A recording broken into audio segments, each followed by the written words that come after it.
He lied to my face about money. In this video, Candace Owens finally reveals why she left Turning Point USA a few years ago. Resigning from my position as the communications director of Turning Point USA. Now, there has been a lot of public speculation as to what led to that decision. The media ran with it was anti Semitism or some disagreement about Kanye West, but that wasn't true. None of that was true. The truth, and I think that you very well know what the truth is, because you were around for it, is that Charlie and I had a disagreement which fractured my trust in him. He did something that he had never done before. He lied to my face about money. Now, in retrospect, I believe that the manner in which I discovered the lie might have been by design, but there's no need for us to delve into conspiracy when the facts are plenty enough. Charlie had taken a meeting down in Florida with Ike Perlmutter at Mar-a-Lago. It was a fundraising meeting. For whatever reason, he did not want me to know about this meeting, and that was strange. It was meant to be kept a secret. It was strange because we had always collaborated on and taken those sorts of meetings together. Anyway, I found out about it, and I decided to ask him casually as we were riding up an elevator at the Trump Hotel in D.C. I said to him, have you heard from Ike recently? And he looked me right in the face just as he was getting off on his floor. And he said, no, I haven't. I haven't heard from him in like 2 weeks. And I then said back to him, really, Charlie, because you had lunch with him yesterday at Mar-a-Lago. And I saw his stomach drop. His entire face looked, as if he was going down a roller coaster. He stuck his arm back in the elevator really quickly and tried to explain it away. He then pivoted toward an apology, but obviously the damage was done. And if I'm being honest, I was as hurt as I was shocked and confused by it because we were close.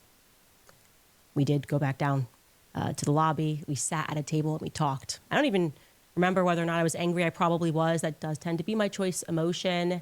But deep down, there was a part of me that knew that it was coming because of a lot of the new hires that were coming into Turning Point USA post Kanye tweet. Charlie had new people in his ear that were hijacking his ambition, making him believe that money was the truest measure of success. Charlie was a brilliant fundraiser. Everybody knows that, but he was also young. He was naive to what the wrong money could invite into his life. And I warned him. I warned him in that restaurant. I warned him specifically about Stacey Sheridan. Everything about her made my skin crawl. And I suspected she and Tyler had something to do with it. I also warned him about Schaefer Security and Dan Flood. You can check the text messages because you have them. And now I am left wondering, obviously, if Charlie had heeded my advice, if he would still be alive. I've also come to another realization that I missed at that time.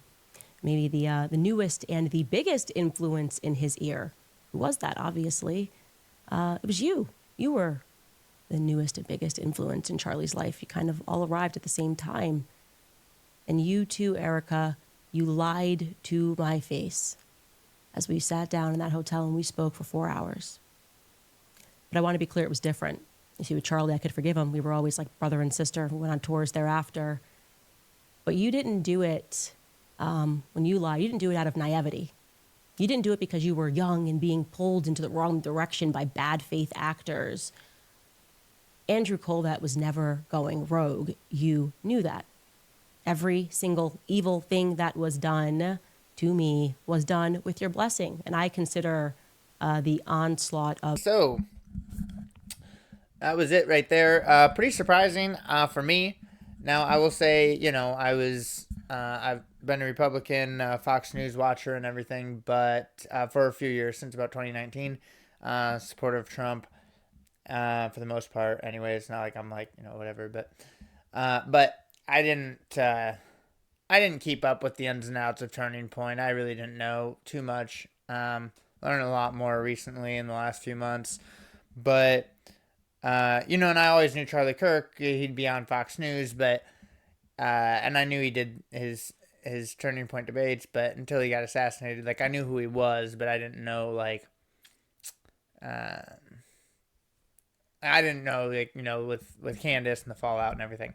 But I've picked up on it since. Now, for me, for me, um, it was initially fairly surprising that Charlie Kirk would do that, but then when I thought about it a little bit more, it's not that surprising.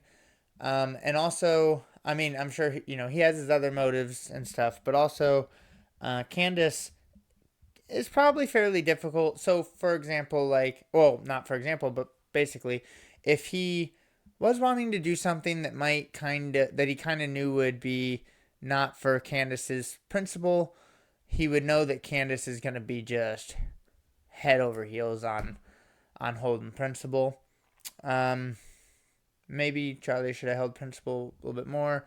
The more I learn about Erica, I got to do a video on Erica, reaction video, short clip on this. I'll post her YouTube channel, but she's doing like really good investigative research on the whole thing, and she come up with this. You guys, maybe if some of you have seen it, but Erica Kirk posts only one picture of her eating on her Instagram, and it's her eating a slice of pizza all dramatically like this, with a few other people around her eating a slice of pizza, along with her boyfriend at the time with the tattoo of pizza on the inside of her lip. She also mentions In-N-Out Burger, like kind of bizarrely, or like eating In-N-Out burgers, in interviews recently since Charlie Kirk's death. And then you combine that with her orphanage, with her being linked with DC and the pageants, and yeah, the orphanage had the claims against it, and so to me, it's just almost it's like well over 90% for me that she is into or was into child trafficking. So I don't think Charlie knew any of that, but it's just like sort of hard to understand how like Charlie was so naive to just everything.